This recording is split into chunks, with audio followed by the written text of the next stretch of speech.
वक्रतुंड महाकाय सूर्यकोटि संप्रभ निर्विघ्नं कुरु मे देव सर्वकार्येषु सर्वदा। राधे राधे प्रिय भक्तों, अनंत भक्ति सागर ऑफिशियल परिवार में आप सभी का हृदय से स्वागत है। आज हम आषाढ़ मास के 5वें अध्याय का महात्म्य सुनेंगे। सूत जी बोले, हे ऋषिगण, आपने आषाढ़ मास के दिव्य महात्म्य को अत्यंत ही श्रद्धा से सुना। अब मैं इस पवित्र कथा का 5वां अध्याय सुनाता हूँ, जिसे सुनने मात्र से मनुष्य के अनेक जन्मों के पाप नष्ट होने लगते हैं और भगवान श्रीहरि की विशेष कृपा प्राप्त होती है। एक समय देवर्षि नारद जी ने भगवान श्रीहरि विष्णु से विनम्र होकर कहा, हे प्रभु, आपने आषाढ़ मास के व्रत, दान, जप और भक्ति का महान फल बताया, किंतु यदि कोई मनुष्य अज्ञानवश इन नियमों का पालन न कर सके, फिर भी आपके चरणों में सच्ची श्रद्धा रखे, तो उसे भी आपकी कृपा प्राप्त होगी। भगवान विष्णु मुस्कुराए और बोले, हे नारद, मैं बाहरी आडंबर नहीं, भक्त के हृदय की सच्ची भावना देखता हूँ। जो श्रद्धा और प्रेम से मेरा स्मरण करता है, मैं स्वयं उसके जीवन के कष्ट दूर करता हूँ। भगवान आगे बोले, आषाढ़ मास में जो व्यक्ति प्रातःकाल स्नान करके मेरा नाम ओम नमो भगवते वासुदेवाय जपता है, तुलसी पत्र अर्पित करता है और अपनी सामर्थ्य के अनुसार दान करता है, उसके परिवार में सुख, शांति और समृद्धि का वास होता है। फिर श्री हरि ने कहा, जो मनुष्य इस मास में भूखे को भोजन, प्यासे को जल और असहाय की सहायता करता है, वह मेरे लिए सबसे प्रिय भक्त है। केवल पूजा करने वाला ही नहीं, बल्कि दूसरों के दुख हरने वाला भी मेरा सच्चा उपासक है। यह सुनकर देवर्षि नारद का हृदय आनंद से भर गया। उन्होंने भगवान को प्रणाम किया और बोले, हे दीनबंधु, आपका यह उपदेश समस्त मानव जाति के लिए अमूल्य है। मैं इसे तीनों लोकों में जाकर अवश्य सुनाऊंगा, ताकि प्रत्येक व्यक्ति आषाढ़ मास के महत्व को समझकर अपना जीवन सफल बना सके।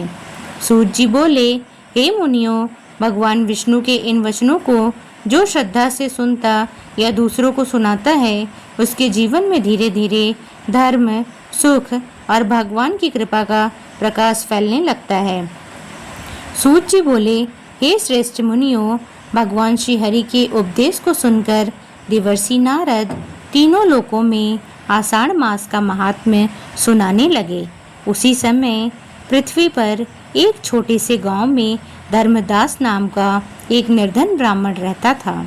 उसके पास धन संपत्ति तो नहीं थी, परंतु भगवान विष्णु के प्रति उसकी अटूट श्रद्धा थी। आषाढ़ मास के आरंभ होते ही धर्मदास प्रतिदिन ब्रह्म मुहूर्त में उठकर स्नान करता, तुलसी दल अर्पित करता और श्री हरि के नाम का जप करता। भोजन करने से पहले वह यथाशक्ति किसी भूखे को अन्न अवश्य देता था। एक दिन उसकी पत्नी ने कहा, स्वामी, घर में केवल आज भर का अन्न बचा है, यदि हम यह भी दान कर देंगे तो हमारे बच्चों का पालन कैसे होगा। धर्मदास ने शांत स्वर में उत्तर दिया, देवी, जो समस्त संसार का पालन करता है, क्या वह अपने भक्तों को भूखा रहने देगा। भगवान पर विश्वास रखो। उसी समय एक वृद्ध साधु उनके द्वार पर आए और बोले, वत्स, मैं कई दिनों से भूखा हूँ, यदि संभव हो तो मुझे थोड़ा भोजन दे दो। धर्मदास ने बिना एक क्षण का विचार किए घर का सारा भोजन उस साधु को अर्पित कर दिया। साधु ने प्रसन्न होकर आशीर्वाद दिया, तुम्हारे घर में कभी अन्न और सुख की कमी नहीं होगी। श्री हरि की कृपा सदा तुम्हारे परिवार पर बनी रहे। साधु के जाते ही धर्मदास का परिवार भगवान का स्मरण करते हुए भजन करने लगा। तभी अचानक गांव के एक धनी व्यापारी ने उनके घर आकर कहा, ब्राह्मण देव, मुझे आज एक धार्मिक अनुष्ठान कराना है, कृपया आप चलकर पूजा संपन्न कराइए। इसके बदले मैं आपको दक्षिणा और अन्न भेंट करूंगा। धर्मदास ने भगवान का स्मरण किया और समझ गए कि यह सब श्री हरि की असीम कृपा है। उन्होंने श्रद्धापूर्वक पूजा संपन्न कराई।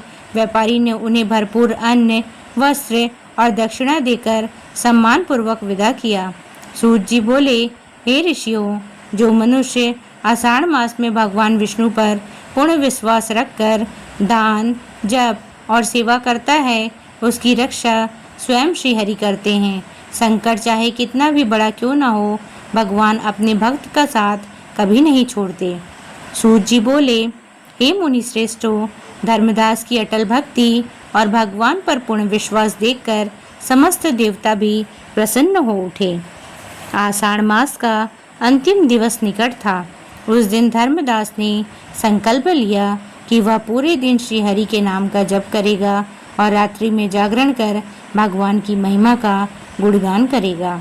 रात्रि का समय था, दीपक की मधुर ज्योति जल रही थी। धर्मदास और उसका परिवार एक स्वर में भगवान विष्णु का कीर्तन कर रहे थे। ओम नमो भगवते वासुदेवाय। जैसे जैसे नाम संकीर्तन बढ़ता गया, वैसे वैसे उस छोटे से घर में एक अद्भुत दिव्य प्रकाश फैलने लगा। वातावरण सुगंधित हो उठा। ऐसा प्रतीत हुआ मानो स्वयं वैकुंठ की दिव्य आभा वहां उतर आई हो। तभी उस तेजस्वी प्रकाश के मध्य भगवान श्री हरि विष्णु माता लक्ष्मी के साथ प्रकट हुए। भगवान पीताम्बर धारण किए हुए थे। उनके चारों हाथों में शंख, चक्र, गदा और पद्म शोभायमान थे। माता लक्ष्मी कमल के समान दिव्य स्वरूप में विराजमान थीं। धर्मदास और उनका परिवार यह अलौकिक दर्शन पाकर भाव विभोर हो गया। सभी ने भूमि पर दंडवत प्रणाम किया। उनकी आंखों में आनंद के आंसू बहने लगे। भगवान श्रीहरि ने प्रेम पूर्वक कहा, वत्स धर्मदास, तुम्हारी निष्काम भक्ति, सत्य, दया और विश्वास से मैं अत्यंत ही प्रसन्न हूँ। तुमने कठिन परिस्थितियों में धर्म का मार्ग नहीं छोड़ा, यही सच्ची भक्ति है।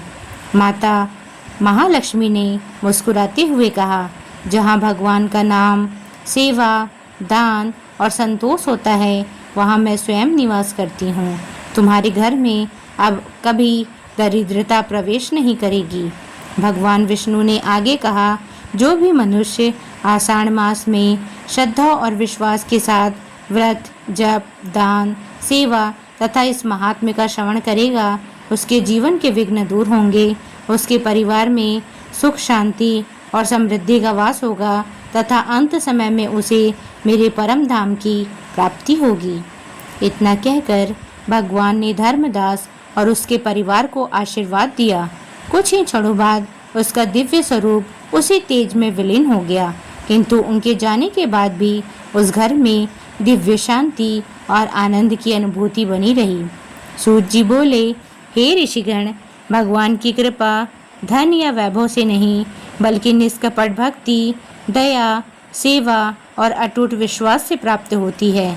आषाढ़ मास मनुष्य को यही दिव्य शिक्षा देता है कि जो श्रीहरि की शरण में रहता है, उसका कल्याण स्वयं भगवान करते हैं। सूत जी बोले, हे मुनिवरों, भगवान श्रीहरि के दिव्य दर्शन के बाद धर्मदास का जीवन पूर्णतः बदल गया। उसके हृदय में न तो धन का अभिमान था, न ही किसी प्रकार का मोह। वह प्रतिदिन भगवान विष्णु का स्मरण करता, संतों की सेवा करता और लोगों को आषाढ़ मास की महिमा सुनाता। धीरे धीरे यह समाचार दूर दूर तक फैल गया कि भगवान स्वयं अपने भक्त धर्मदास पर प्रसन्न हुए हैं। अनेक लोग उसके पास आने लगे और पूछने लगे, हे ब्राह्मण देव, ऐसा कौन सा पुण्य कर्म है जिससे भगवान इतने शीघ्र प्रसन्न हो जाते हैं? धर्मदास ने अत्यंत ही विनम्रता से उत्तर दिया, भगवान को धन, वैभव और दिखावा प्रिय नहीं, उन्हें तो सच्चा प्रेम, निष्काम सेवा, दया, सत्य और श्रद्धा प्रिय है। जो मनुष्य आषाढ़ मास में भगवान विष्णु का स्मरण करता है, तुलसी की पूजा करता है, गरीबों की सहायता करता है और अपने सामर्थ्य के अनुसार दान करता है, उस पर श्रीहरि अवश्य कृपा करते हैं। धर्मदास के इन वचनों का लोगों पर गहरा प्रभाव पड़ा।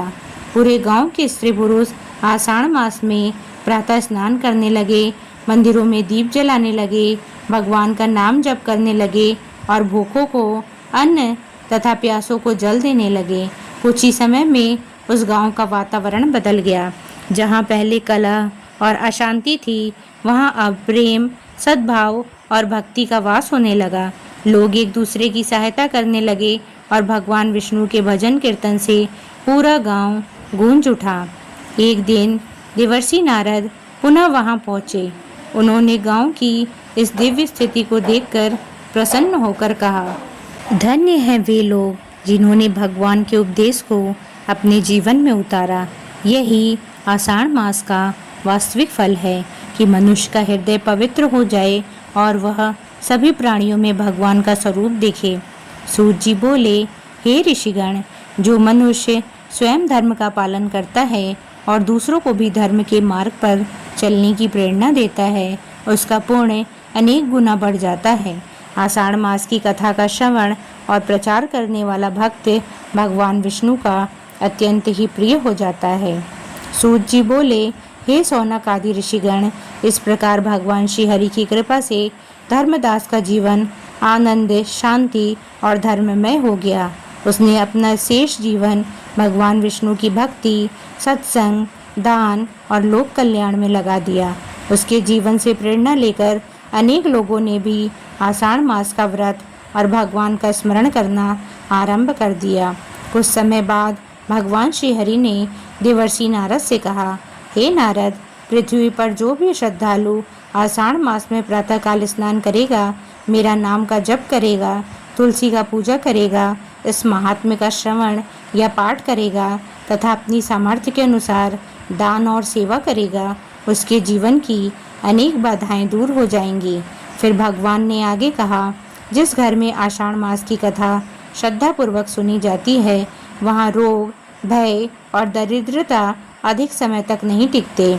उस परिवार में प्रेम, सद्भाव और धर्म का वास होता है तथा मेरी और माता लक्ष्मी की कृपा सदैव बनी रहती है। देवर्षि नारद ने हाथ जोड़कर कहा, हे जगन्नाथ, आपका यह दिव्य उपदेश संसार के प्रत्येक मनुष्य के लिए कल्याणकारी है। मैं इसे पृथ्वी पर फैलाऊंगा ताकि अधिक से अधिक लोग आपके चरणों की भक्ति प्राप्त कर सकें। इतना कहकर नारद जी वीणा बजाते हुए नारायण नारायण का कीर्तन करते हुए तीनों लोकों में भगवान की महिमा का प्रचार करने निकल पड़े। सूत जी बोले, हे मुनि श्रेष्ठों, जो मनुष्य श्रद्धा और विश्वास के साथ आषाढ़ मास के महात्म्य के इन 5वें अध्याय का श्रवण, पाठ या मनन करता है, उसके पाप क्षीण होते हैं, मन निर्मल होता है और भगवान श्री हरि की कृपा से उसके जीवन में सुख, शांति, समृद्धि तथा आध्यात्मिक उन्नति का मार्ग प्रशस्त होता है। अंत में सभी भक्त प्रेम पूर्वक बोलें, ओम नमो भगवते वासुदेवाय। श्री लक्ष्मी नारायण भगवान की जय। आषाढ़ मास महात्म्य की जय। प्रिय भक्तों, आषाढ़ मास महात्म्य के अध्याय 5 की पावन कथा यहीं पूर्ण होती है। आशा है कि भगवान श्री हरि विष्णु और माता लक्ष्मी की यह दिव्य कथा आपको अवश्य पसंद आई होगी। यदि आपने श्रद्धापूर्वक इस कथा का श्रवण किया है तो भगवान आपके जीवन के सभी कष्ट दूर करें और सुख, समृद्धि तथा वैकुंठ की कृपा प्रदान करें।